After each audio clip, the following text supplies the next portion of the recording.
Mais aujourd'hui, elle est là pour nous parler de sophrologie. C'est quand même une méthode qui s'est bien démocratisée, que l'on utilise autant en entreprise que pour ses services personnels. Expliquez-nous un petit peu cette méthode. Alors en effet, c'est vrai que c'est un mot maintenant qu'on entend régulièrement, ce mot sophrologie. Maintenant, il y a même des médecins, des ostéopathes, des kinés qui conseillent à leurs patients de faire de la sophrologie. Pourquoi ? Qu'est-ce que ça nous amène, la sophrologie ? Voilà, alors c'est souvent la problématique la plus visée, c'est la gestion du stress, le mal de notre siècle. Mais il n'y aura pas que ça, on va parler des champs d'application après. Et finalement, ce que je veux dire, c'est qu'en effet, les gens entendent beaucoup ce mot, et sans savoir ce qu'ils vont faire dans les séances, quel type d'exercice on peut proposer, sans savoir si on est debout, couché, sans savoir combien de temps dure une séance, ni rien. Des gens qui me disent, mais enfin, au final, c'est quoi la sophrologie ? En fait, c'est quelque chose de très simple que l'on peut tous utiliser personnellement. Après, il faut connaître les bases. On peut voir ça comme une pédagogie, en effet. Le sophrologue peut enseigner, donc en effet, tous les exercices de sophrologie. Une fois qu'on les connaît,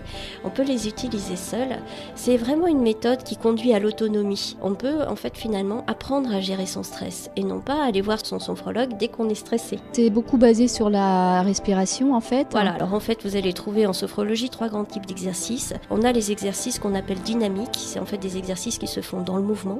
Énormément, en effet, d'exercices de respiration. Qui ont une ressemblance quand même avec le yoga, je trouve. De toute façon, la sophrologie, c'est une méthode complète qui a tiré des enseignements de différentes pratiques. Donc les exercices dynamiques, les exercices de respiration, et on va avoir des exercices de visualisation ou mentalisation qui, eux, s'apparenteront un peu à de l'hypnose. Et donc, en combien de séances on peut retrouver, on va dire, une sérénité ou alors se recentrer avec soi-même ? Il faut voir ça plutôt comme un suivi régulier avec des séances hebdomadaires. C'est un enseignement assez vaste, il y a beaucoup d'exercices, beaucoup d'outils à acquérir. Le sophrologue ne sait pas quels sont les exercices que son patient va aimer, apprécier et facilement utiliser. Finalement, le principe, ça va être de tous les lui enseigner. La personne va dire « Ah bah tiens, cet exercice super, ça m'apporte beaucoup de choses, etc. Ça m'apporte de la sérénité ou de la concentration. » Après, chacun va tirer ce qu'il veut de certains exercices. C'est individuel ou c'est collectif ? Les deux sont possibles, donc des séances individuelles pour un programme parfaitement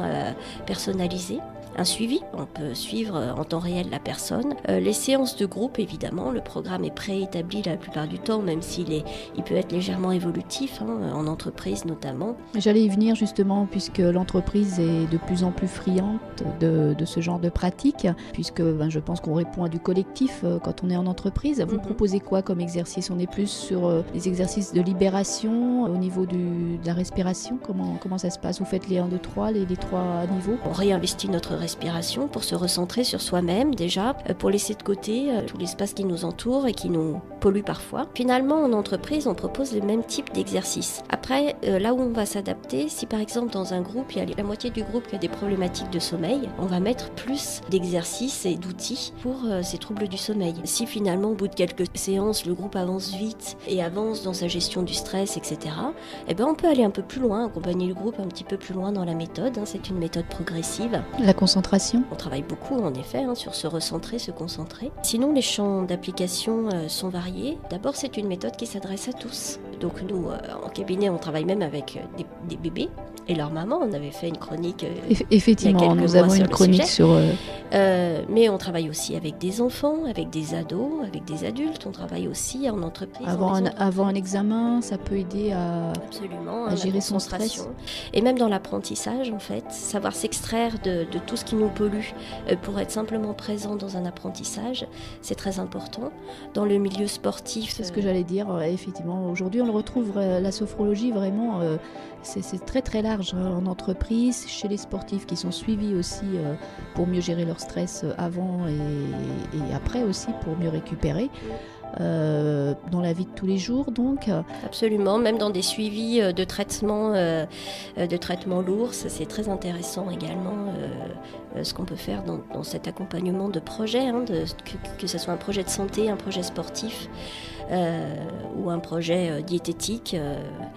C'est une méthode qui est très pertinente dans l'accompagnement d'un projet. Et la sophrologie, elle existe depuis quand ? Alors, c'est une méthode qui est assez jeune, qui a 50 ans. Son créateur, c'est un neuropsychiatre d'origine colombienne, Alfonso Caicedo, qui a créé cette méthode en s'inspirant, en effet, du yoga, de la contemplation tibétaine, du zazen japonais. Il a tiré les bienfaits de différentes techniques orientales plutôt, et qu'il a adaptées pour que ces techniques soient pertinentes et utilisables facilement dans notre vie actuelle, dans notre société actuelle.